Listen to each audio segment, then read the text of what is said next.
नमस्कार शेतकरी मित्रांनो, पुनश्च एकदा स्वागत आहे तुमचं आपल्या ग्रेट शेतकरी यूट्यूब चॅनलवर। बघा शेतकरी मित्रांनो, बऱ्याच दिवसापासून तुरीचे बाजारभाव 10,000 ते 11,000 12,000 असा बाजारभाव मिळालेले आहेत। तत्पूर्वी आपण चॅनलवर नवीन असाल तर चॅनलला सबस्क्राइब करा, कारण की आपल्याला नवीन बाजारातले अपडेट मिळण्यासाठी मदत होईल। चला तर मग आपण व्हिडिओला सुरुवात करूया।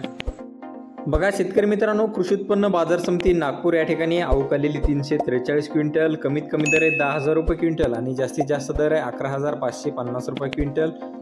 सर्वसाधारण दर आहे 11,162 रुपये क्विंटल जात आहे गज्जर लाल तूर। बघा तसेच पुढील बाजार समिती हिंगणघाट या ठिकाणी आवक आलेली 983 क्विंटल, जास्तीत जास्त दर आहे 11,700 रुपये क्विंटल आणि सर्वसाधारण दर आहे 11,000 रुपये क्विंटल जात आहे लाल तूर।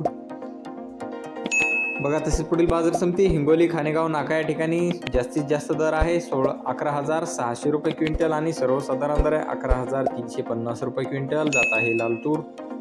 बघा तसेच पुढे बाजार समिती मलकापूर या ठिकाणी आवक आलेली 760 क्विंटल, जास्तीत जास्त दर आहे 11,400 रुपये क्विंटल